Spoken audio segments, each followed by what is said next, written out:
가짜 서울법대생 마이너스 김창경의 일대기. 2011년 겨울 인천항.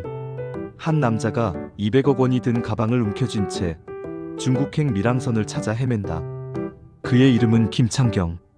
한때 저축은행 회장이자 골프장 사장이자 서울대 법대 동문회의 당당한 일원이었던 남자.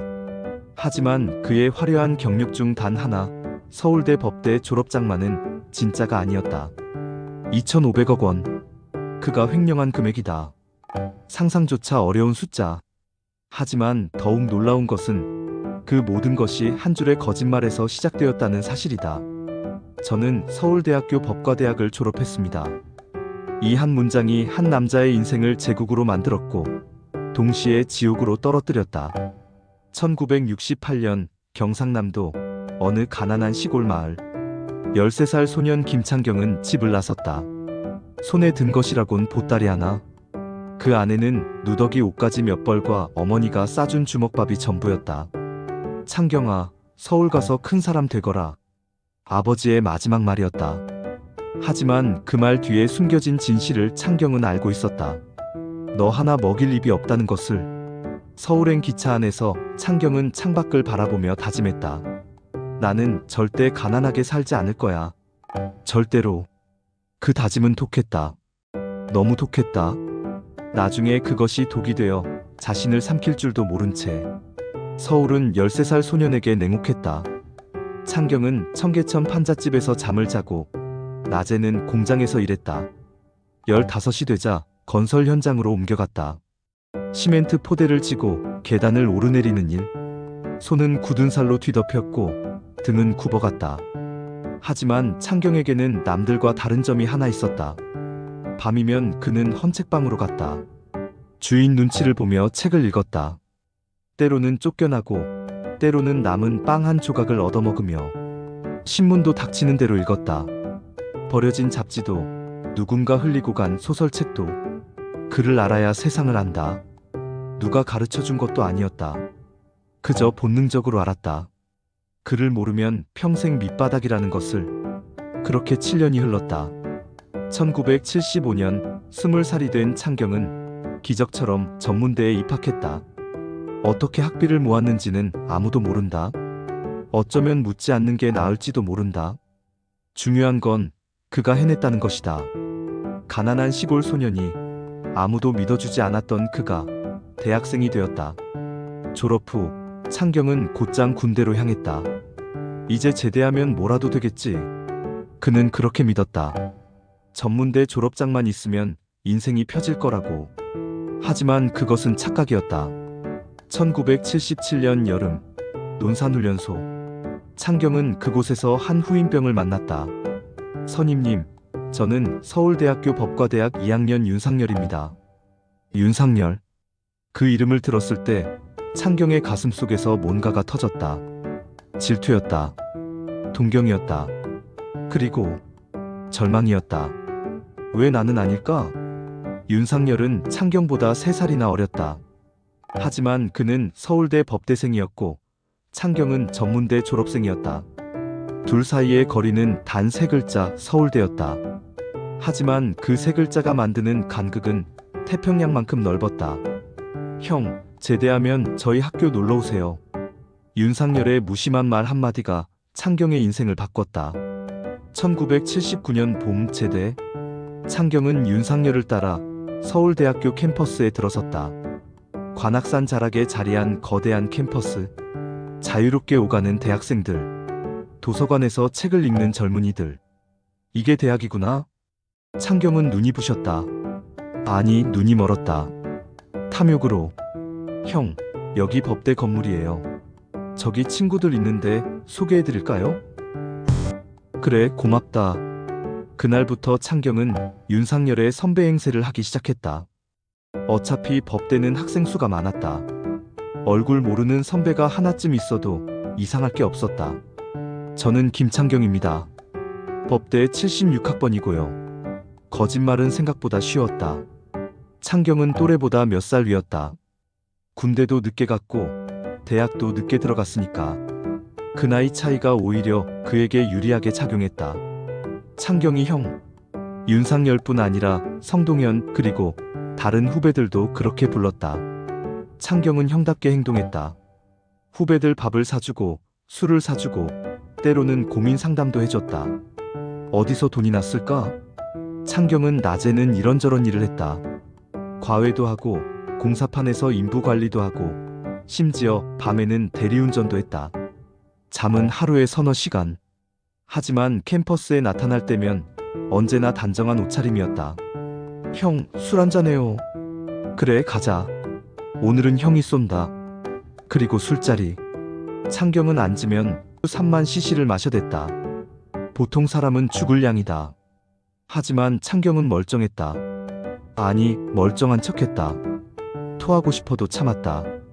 쓰러지고 싶어도 버텼다. 왜? 그래야 창경이 형으로 남을 수 있으니까. 그래야 서울대 법대 선배로 남을 수 있으니까. 형은 진짜 대단해요. 술도 잘 마시고 의리도 있고. 하하, 뭘. 형은 원래 이래. 거짓말에 거짓말을 덧칠하는 나날들. 1979년부터 1983년까지 창경은 4년 동안 가짜 서울대생으로 살았다. 강의실에는 들어가지 않았다. 들어갈 수도 없었다. 학적이 없으니까. 하지만 도서관에는 갔다. 학생증 검사를 하지 않는 곳이었다. 거기서 법학책을 읽었다. 민법, 형법, 헌법. 진짜 법대생처럼. 창경이 형, 오늘 수업 어땠어요? 응? 아, 뭐. 별로 재미없더라. 교수님이 좀 지루하게 가르치셔. 순발력이 필요했다. 매 순간이 줄타기였다. 한 번 실수하면 모든 게 끝이었다. 하지만 창경에게는 재능이 있었다.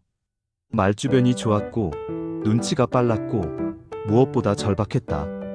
들키면 안 돼. 절대로. 4년 내내 그는 하루도 편히 잘 수 없었다. 꿈속에서도 누군가 소리쳤다.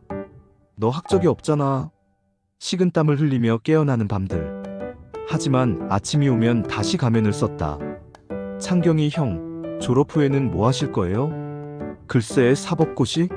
아니면 사업? 아직 모르겠어. 사법고시. 그는 시험장에도 갈 수 없었다. 응시 자격이 없으니까. 하지만 그렇게 말해야 했다. 의심받지 않으려면. 1982년 가을, 4학년.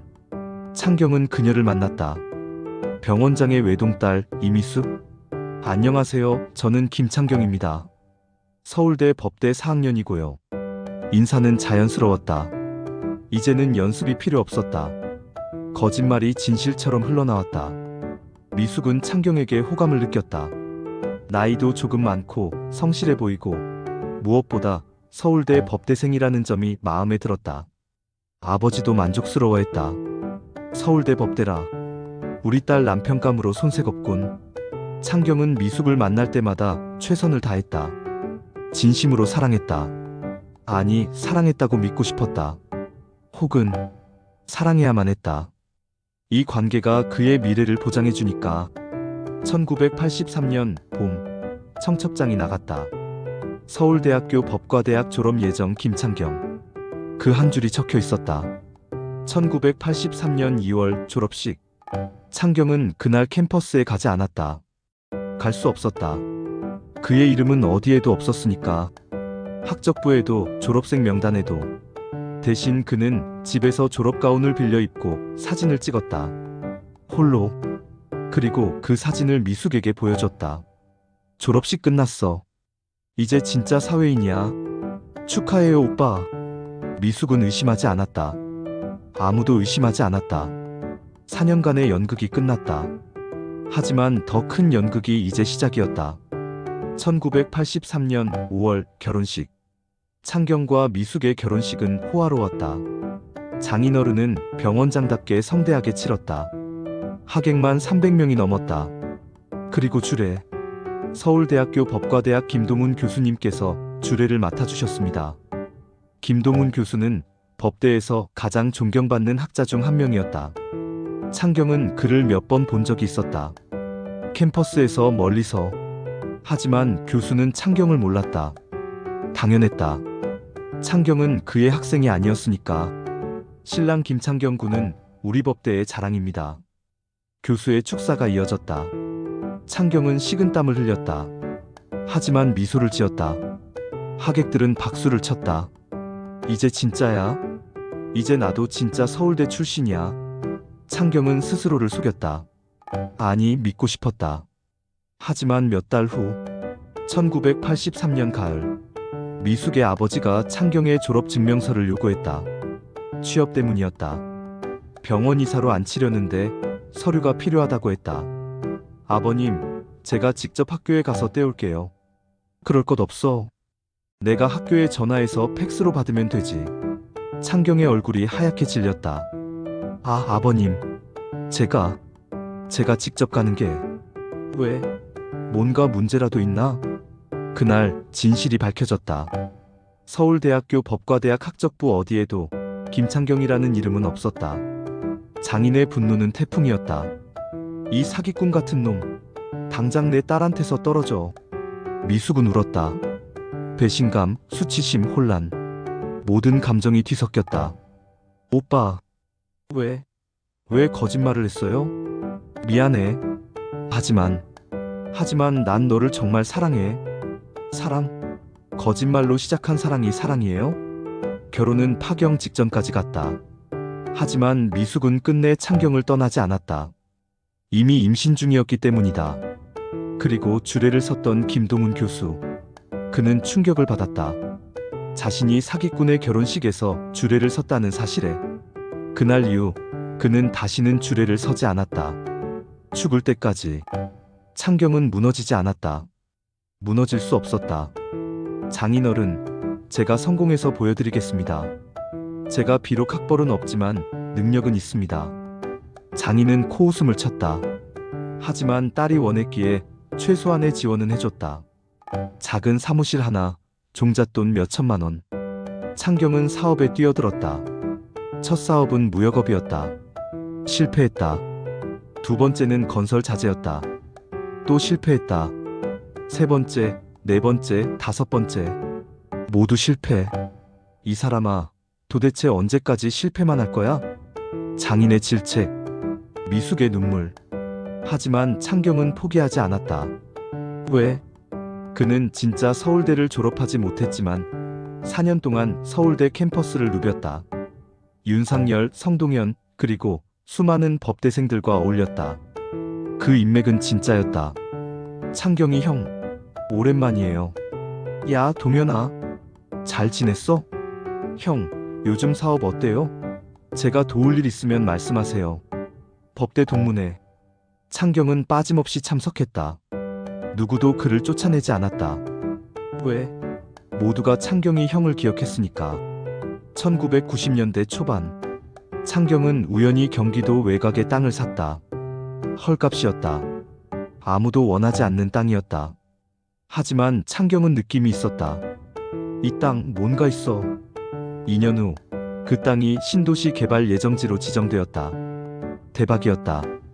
땅값은 수십 배로 뛰었다. 창경은 단번에 수십억을 벌었다. 장인어른, 보셨죠?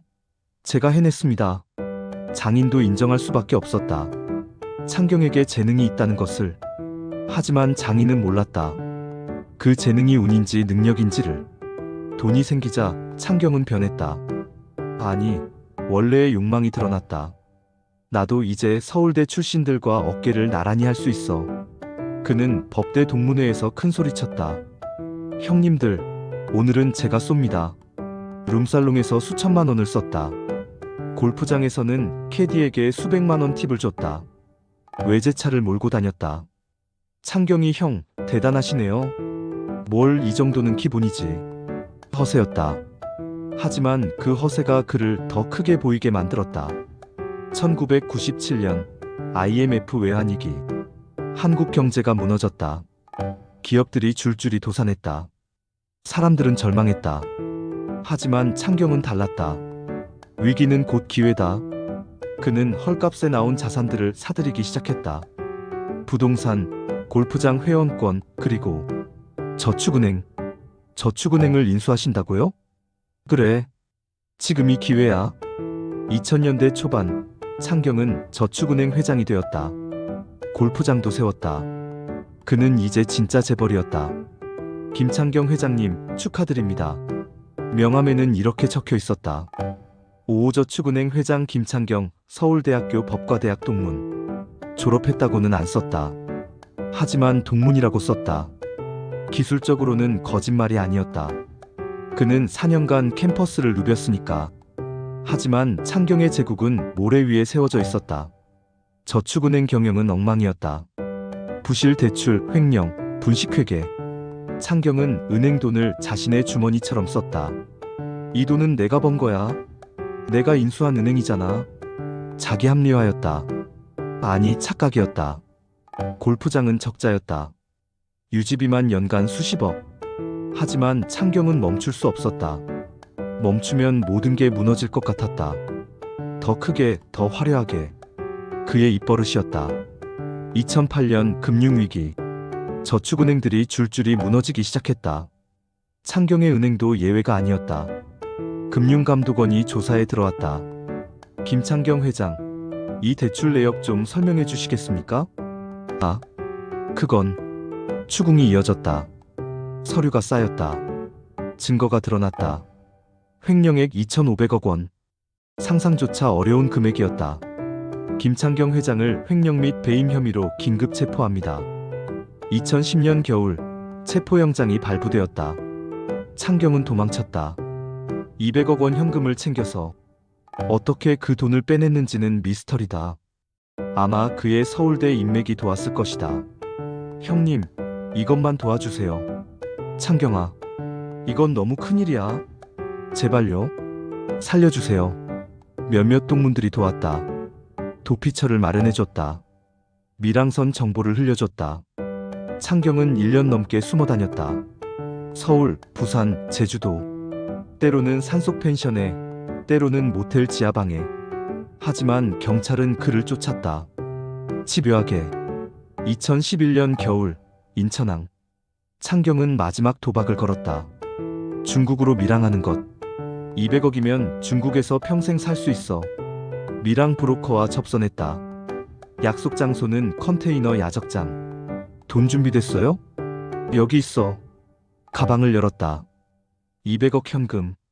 50만 원권 다발들. 그 순간. 움직이지 마. 경찰이다. 사방에서 형광등이 켜졌다. 수십 명의 경찰이 에워쌌다. 김창경, 너는 체포됐다. 창경은 주저앉았다. 200억이 든 가방을 꽉 붙잡은 채. 끝이다. 이제 끝이야. 재판정. 피고인 김창경, 서울대학교 법과대학을 졸업하지 않고도 법대 동문 행세를 하며 검사의 논고가 이어졌다. 하지만 창경은 듣지 않았다. 그저 멍하니 앉아 있었다.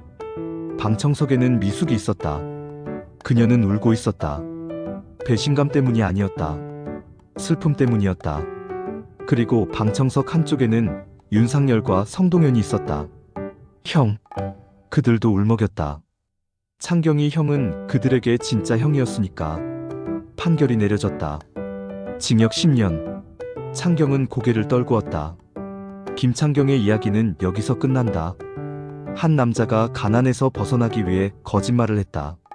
그 거짓말이 더 큰 거짓말을 불렀고 결국 2,500억 원짜리 범죄가 되었다.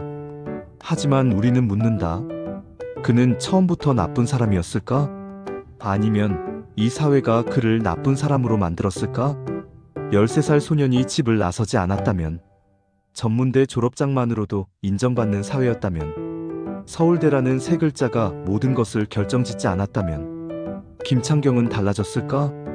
우리는 그를 단죄할 수 있다. 하지만 우리는 그를 이해할 수도 있다. 왜냐하면 우리 모두가 조금씩은 김창경이기 때문이다. 2013년 봄 서울구치소. 창경은 독방에 앉아 편지를 썼다. 펜을 쥔 손이 떨렸다. 미숙에게 당신이 이 편지를 읽을지 모르겠소. 어쩌면 받자마자 찢어버릴지도 모르지. 그래도 써야만 할 것 같아서. 나는 당신을 사랑했소. 진심으로. 처음 만났을 때부터 지금까지. 비록 거짓말로 시작했지만 당신을 향한 마음만큼은 진짜였소. 하지만 나는 겁쟁이였소. 가난이 두려워서 무시당하는 게 두려워서, 다시 밑바닥으로 떨어지는 게 두려워서 거짓말을 멈출 수 없었소. 한 번의 거짓말이 평생의 감옥이 될 줄 몰랐소. 아니, 알고 있었는지도 모르오. 그저 외면했을 뿐. 당신과 아이들에게는 아무 죄가 없소. 이 모든 게 내 탓이오. 용서를 구하지는 않겠소. 자격이 없으니까. 다만 하나만 기억해 주오. 내가 당신을 처음 봤을 때 당신의 눈에 비친 내 모습은 진짜였소. 서울대생이 아닌 그냥 김창경. 당신을 사랑하는 한 남자. 그게 내가 평생 갖고 싶었던 진짜 모습이었소. 편지를 접으며 창경은 눈물을 흘렸다. 평생 처음으로 진심으로 우는 것 같았다. 2015년 한 기자가 창경을 면회했다. 김창경 씨 후회하십니까? 창경은 한참을 침묵했다. 그리고 중얼거렸다. 후회요? 매일 합니다. 하지만요? 다시 13살로 돌아가도 똑같이 했을 것 같습니다. 그게 가장 무섭습니다. 기자는 펜을 멈췄다. 왜죠? 지금 이 지경인데도? 창경은 씁쓸하게 웃었다. 기자 양반, 당신은 가난해 본 적 있습니까? 진짜 가난. 배고파서 쓰레기통을 뒤지는 가난. 추워서 신문지를 덮고 자는 가난. 사람 취급도 못 받는 가난. 그 가난에서 벗어나려면 뭐든 할 수 있습니다. 거짓말도 사기도 뭐든. 그게 잘못된 거라는 건 압니다. 하지만 그 순간에는 그게 유일한 선택지였습니다. 기자가 물었다. 그럼 지금은요? 당신의 선택을 정당화하시는 겁니까? 아니요. 창경은 고개를 저었다. 정당화가 아니라 설명입니다. 나는 괴물이 되었습니다. 하지만 처음부터 괴물은 아니었습니다. 이 사회가, 이 시스템이 나를 괴물로 만들었습니다. 책임 전가 아닙니까? 그럴 수도 있죠. 하지만 생각해 보십시오. 만약 전문대생도 서울대생과 똑같이 대접받는 사회였다면, 만약 학벌이 아니라 능력으로 평가받는 세상이었다면 내가 이렇게까지 됐을까요?